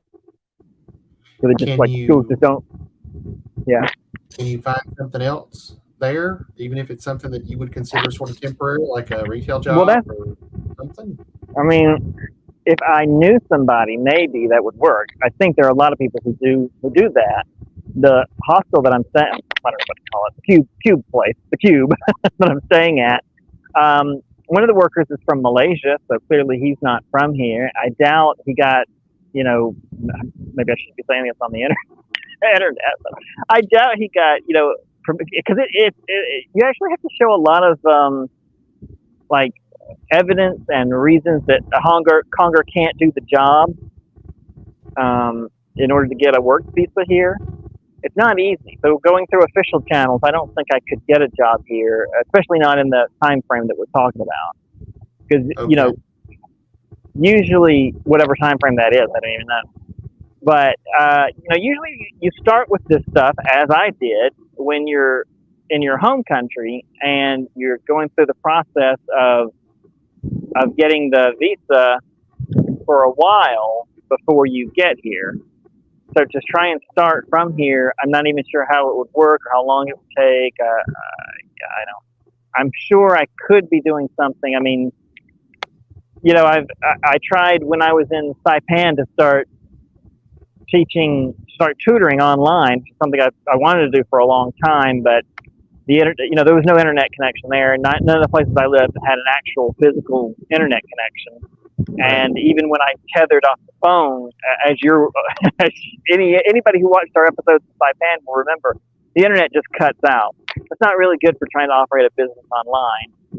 I pursued it a little bit, but then it requires, like any business, it requires investment. And you know, if I had money, I'd be trying to get a regular job. I can't afford to get to a regular job. I can't afford to start a business. The computer does not work anymore, so that's out anyway. Possible getting a physical connection, like somewhere with a LAN connection. It's possible that could solve that problem, but we won't know until until I've already solved the other problem, you know, and I'm actually in an apartment where I can hook up. I ask places where I go, and they don't know what a LAN is. They say they don't have one. Maybe they don't. I don't. Coffee shops don't usually offer you a plug-in. It's Wi-Fi or bus. Yeah. Yeah. So that. What do you think about my thoughts on going longer for the streams and just a minor reorientation towards tourist sites rather than, you know, discovering the hidden whatever? I think that's probably. I mean, I think that may generate more views, especially in the short term, and it may grow an audience that would stick with you if you wanted to go to, you know, more hole in the wall local type places too. That's what I was thinking too. Like, I haven't really earned my bona fides, and I'm just trying to skip straight to, you know, here's the secret, you know, behind the scene, you know, behind the back door sort of places, hole in the wall places, whatever. I'm trying to go straight to that, and I don't have the audience. And you know, when you put something on the internet that so super secret, no one knows about it, well, then no one's searching for it. So then no one's going to see it. Yeah. Not that we've totally been doing that. I mean, we've done a lot of tourist sites anyway, but I think more consistently sticking to that is a better idea than trying to be the maverick. So you're down with that? Okay. Mm-hmm. Go ahead.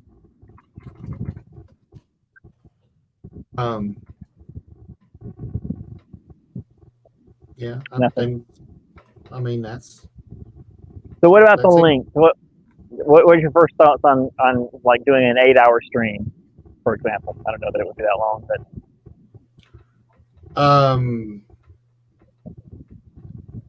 Well, I mean,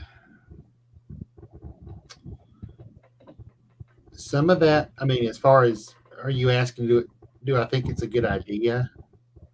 Yeah. Or okay. Maybe. I mean, if that's something you want to do, I would say try once or twice and see how it goes. Right. I mean, yeah.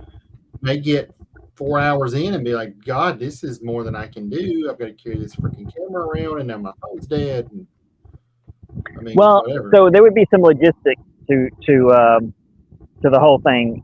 I would have to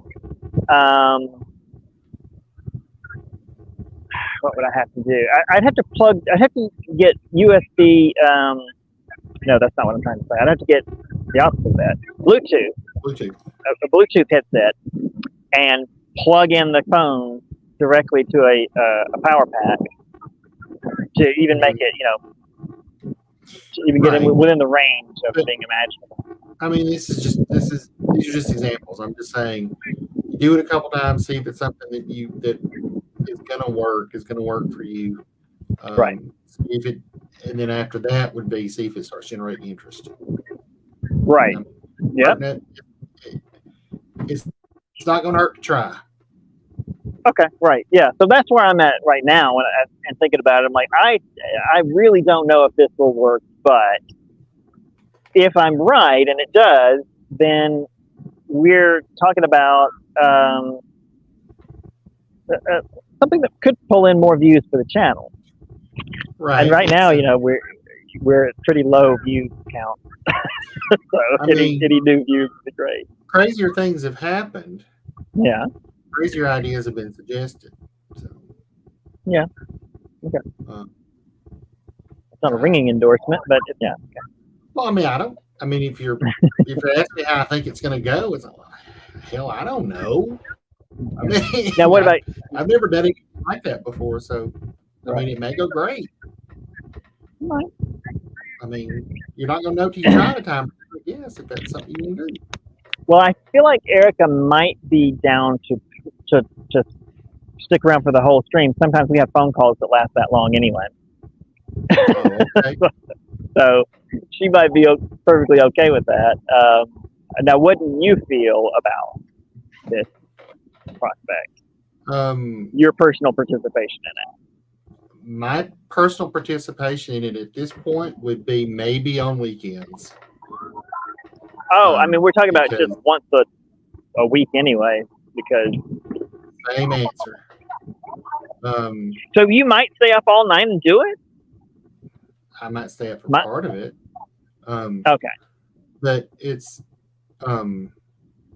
right now, thank God, I've got I'm scoring tests for the next 5 weeks, and that's during the week. And I'm not at an age where I can 5 weeks? Next 5 weeks, yeah, I think that's right. And it's never a sure thing.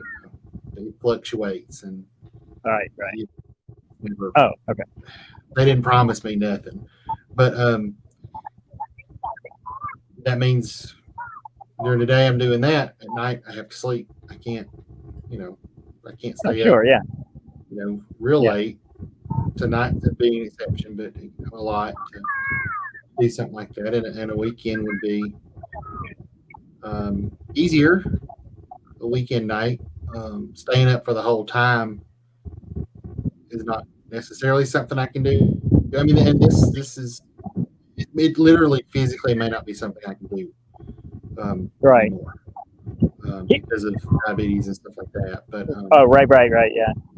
And being middle aged, but I really imagine what you would do is like tune in like you normally do, and then when it comes to be bedtime for you, just be like, well, I'm signing off, and it's unlikely we'd still be going the next morning.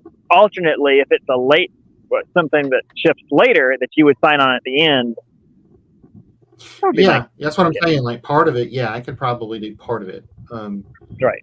Staying up for all of it, I don't think so. Especially since, again, I ain't no spring chicken anymore, and as I think your sister said not too long ago,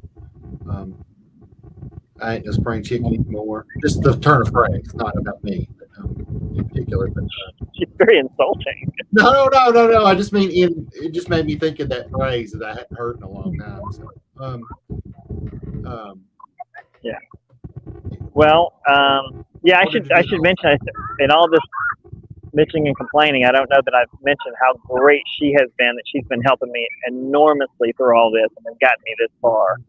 Yeah, and really I don't think. Oh, she's been amazing.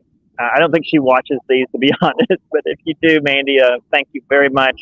Love you, and I greatly appreciate all the help you have given me. Hopefully, we will things will work out somehow, and I'll be able to, pay her back, and everyone else will help too. That weighs on my mind a lot. I both understand that completely, but also hope you know that I don't expect you to pay that money back. Any part of that to me, as far as I'm Some concerned. of it, I remember you helped. Some of it was from you. So yeah, assuming I can. I mean, the whole point is, I may end up a homeless person in Hong Kong and wandering. No, I just mean like you don't have to worry about that part for me. I'm not like you're worried about it. I don't. Just saying. I mean, I worry about how much money I've had to borrow from people too. Times are lean for me as well, but yeah. Well, don't worry about it as far as me. Well, the main concern now is getting to a place where I can repay it. So yeah. Oh yeah. I understand. Getting into that position. I don't. Yeah. I feel like you remember the old episode of Star Trek where Spock is in command of the shuttlecraft. They crash land on a planet that has giant people that are coming to get them. Yeah, and they're in like the fog or something, and the giant people are in the fog, and then those figures out. Yeah. So, yeah. Right. They're throwing. Yeah. At one point, Spock says, "I don't understand. I've made the logical choice at every turn, and yet things have gone badly." And someone says, "Well, it's not all about logic," or something like that. And I was like, "Well, that's a terrible lesson." But that is what I keep thinking is I feel like I've made the rational choice every time something happens, and I've tried to discuss it with certain people and get some feedback and make sure I'm making the right decision. But somehow it's still gone very badly. Well, I mean, I'm not as familiar with the original series as I am next gen, but like there was that episode where Data had the competition with the Zach-Norn guy, where they had the finger things on their fingers and they did this to play the game, and he loses to the Zach-Norn guy, and he's like kind of upset about it in the way that emotionless Data can be. He's preoccupied with it, I guess we'll say. And Picard has to like yell at him and say, "Data, it is possible to commit no errors and still lose."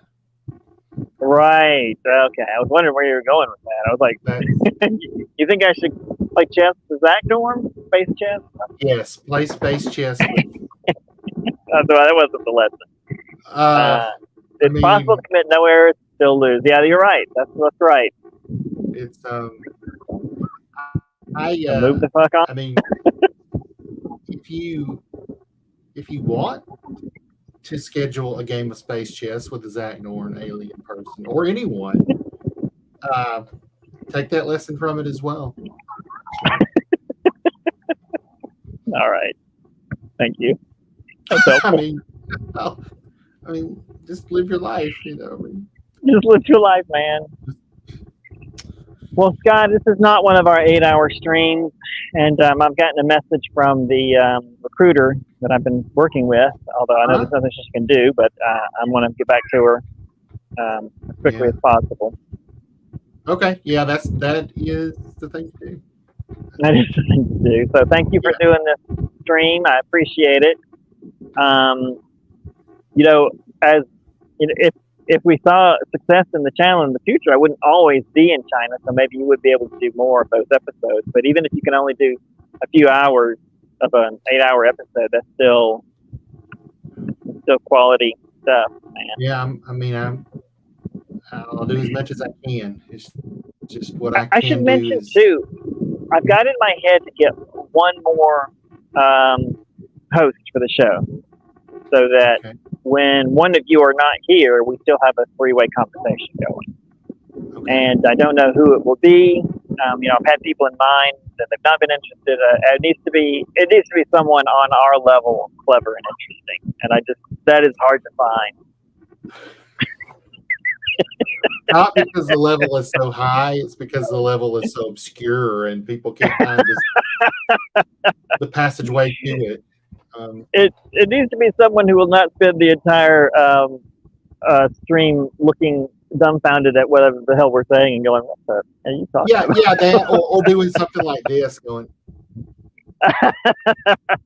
Where's I don't the want off that button? either. Yeah. Where's Oh, disengage? oh, well. Yeah. So on that note, if you know it, I know you had recommended Joseph, a friend of ours, a while back, and he never that never materialized. I think he just didn't show up. Oh, that's right. Yeah, someone who they don't have to be here every episode, but they do. I mean, they need to be available for it if they're, they need to be interested in doing it if they want to do it. That seems redundant, doesn't it? They need to be interested because we're not paying them, so they have to be interested. Right. That is exactly what it is. Well, if you know anybody, I guess. If you know anybody, you can think of anybody. The tiny picture that, I mean, you obviously can't see how tiny it is, but just the tiny picture there, I look like kind of like current Jack Black for a second. He's got like a big fluffy salt and pepper beard and stuff now. Yeah. Oh, pretty I cool. like Jack Black. He's fun. He's a funny guy. Yeah. So if you're listening out there, Jack Black, you could be our fourth host. come on our show in a guest spot. Yeah.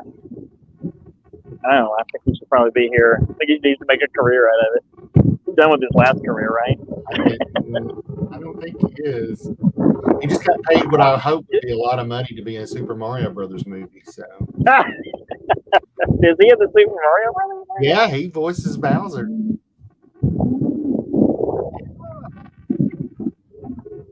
All right. Well, thank you again, and thanks for listening to me rant, and thanks to anyone that watches in the future, and other things can we do. Thanks to all the people who will see this and donate to the Buy Me a Coffee. It is, I mean, right now the thing that's going to progress the show is me getting into China, so that money will be going towards me getting into China.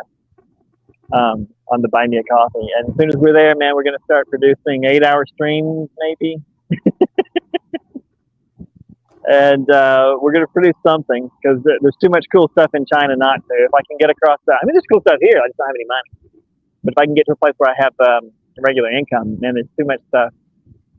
I'm hoping for a job. Keep your fingers crossed. I'm hoping for a job in Foshan that's been posted. Oh. And maybe the lady was messaging me about that. Like she said, it's a geography teacher, a high school geography teacher. And she's like, "Well, why do you want to teach geography? I don't see that you taught that before." And I said, "Well, because that's my major. My major was in geography. Right. I became an English teacher because I'm a native speaking English speaker. Right. Yeah. Speaker. What you didn't tell her was the reason I want to do that is because it's an open job. And I need one of those. And I am lacking that right now. Well, I guess she's aware of my situation. I told her, I was like, I was working with another school and I've been here. It's a 3-day process to get the visa, and I've been here a month, and they don't seem any closer. Even the cancellation has taken a week and a half. And she still, I talked to her today, and she's like, I said, "Well, are they going to be able to cancel it this week?" And she's like, "Well, I can't guarantee anything." And I was like, "So it takes 2 weeks to cancel? It doesn't take 2 weeks to cancel something. All they got to do is click the cancel button and be done with it. At the next place, people are going to take it up." I don't get what's going on with them. I don't want to know now. I'm done with them. Yeah. They've made me so mad, and constantly unable to accept responsibilities that they have done this. That they really think, after they screwed up and left me stranded in Hong Kong, that I was going to work for them. You don't do that to people. Yeah. They had a month. They had a month to get the paperwork right from the time I booked my ticket to Hong Kong. Never mind the year before that. Did I tell you what the mistake was? That they clicked Houston. I think I said that earlier. Yeah, you did. You did. They clicked Houston instead of Hong Kong, and I was like, and it's not in English. So It's not like they were together alphabetically. And I was like, at no point was I ever going to be in Houston or applying there. See, Like I that, just you imagine. pulled- I don't know why. I just imagined it was handwritten, and they had handwritten Houston. I don't know.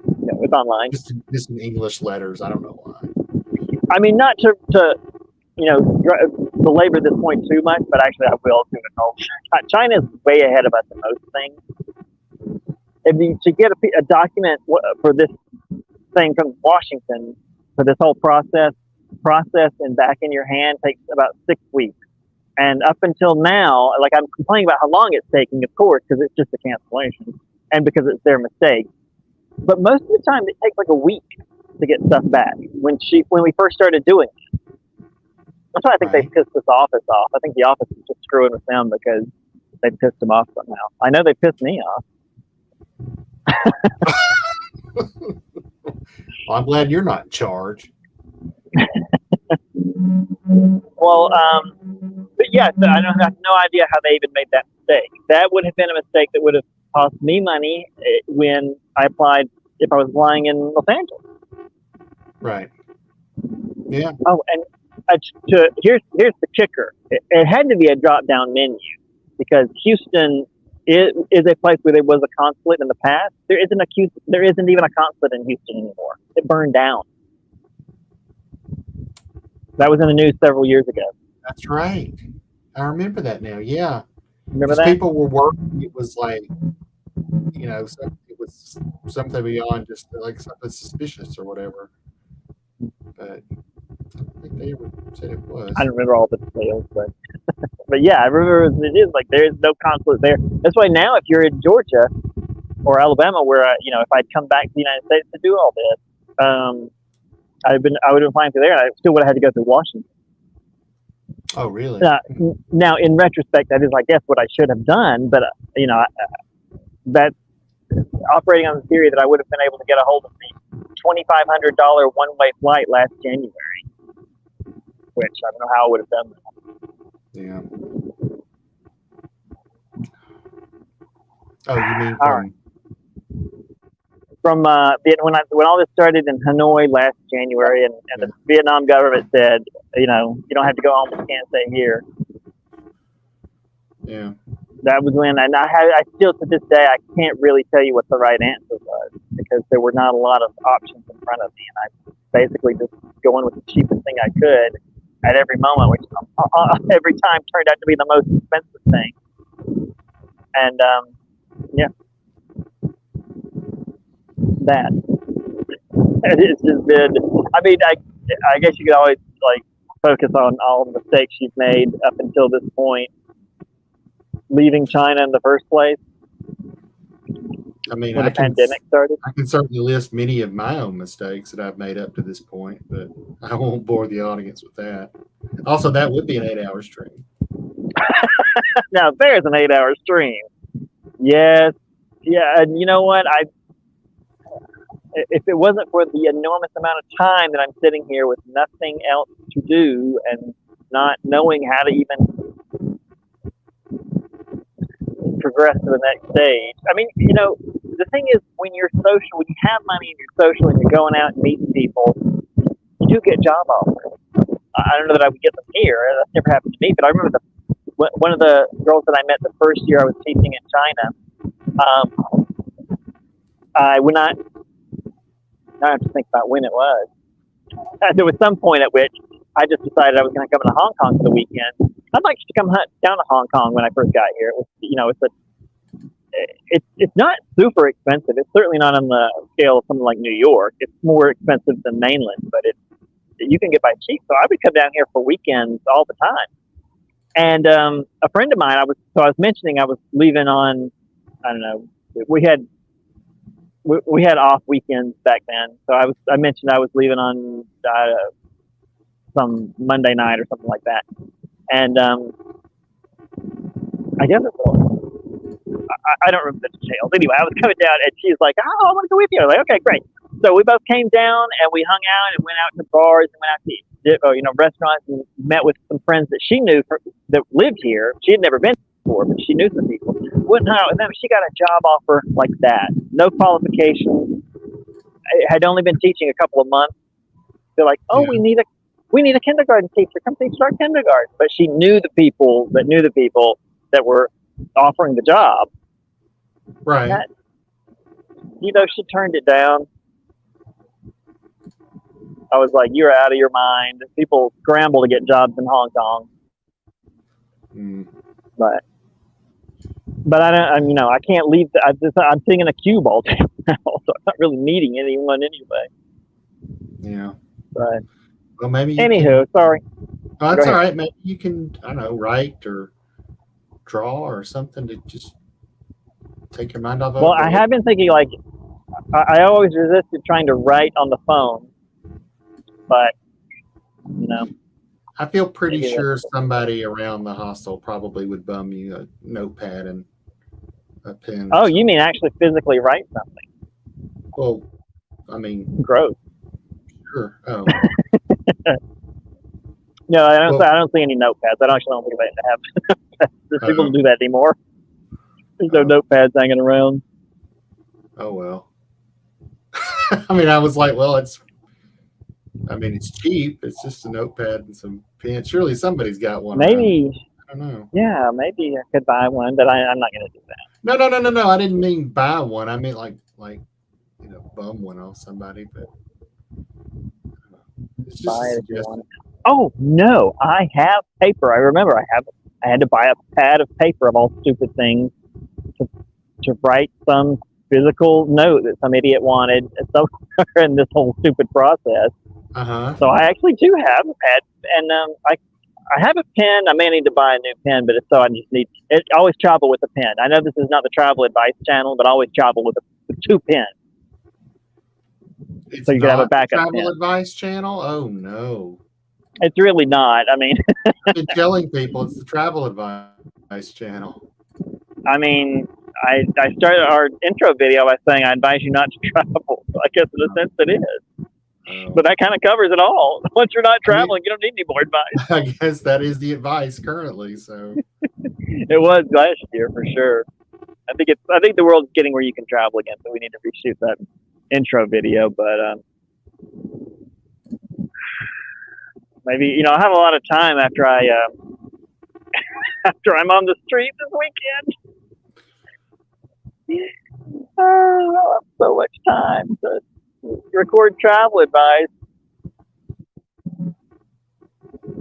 How to be homeless advice. Which would be me learning how to be homeless. I was homeless two nights last year, and it was not fun. I hate to even say that use that word because it was only two instances of one night each. yes, I But vaguely remember some of that. It was real. Yeah. I couldn't afford a place to stay, so I didn't sleep either night. Just hung out, and I was able to get a place the next day, for the next night. Yeah. Once in Singapore and once in Penang. Where's Penang? Is that Vietnam as well? No, it's Malaysia. Oh. All right, Scott. Sorry, I've rambled on, and I just wanted to prove that I could do an 8-hour stream without even thinking about it. Well, you're already up 2, so you're I'm a quarter of the way there. yeah, living on a prayer. Oh, that's Quarter of a way there. I'm an undetermined fraction of a way there. There you go, folks. There you go. All right, Scott. Thanks again. Thanks to any viewers. Thanks for any generous gifts that are coming to me in the future from.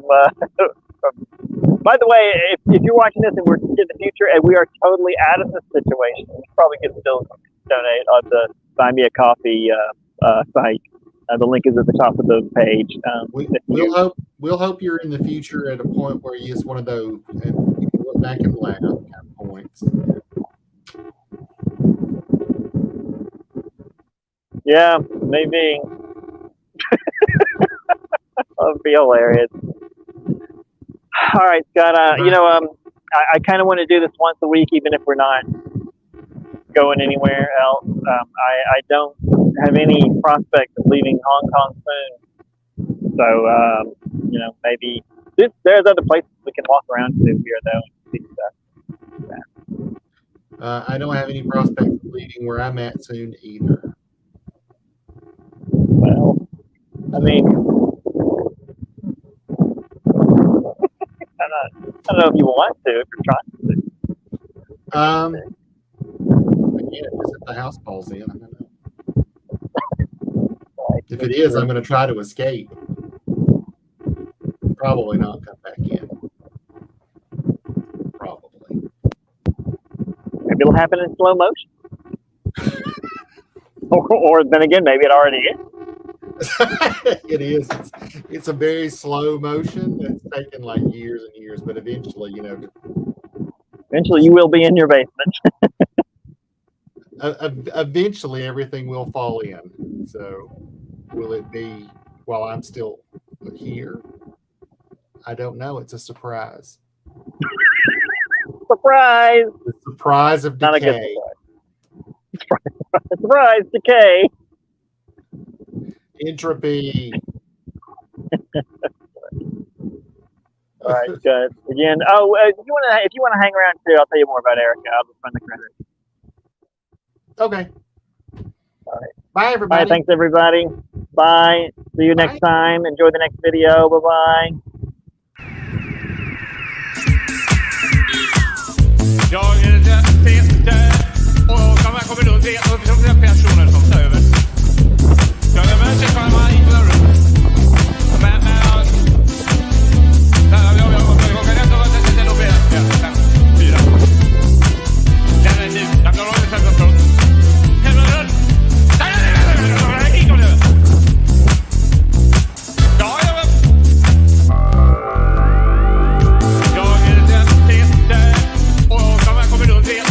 Personer som tar över.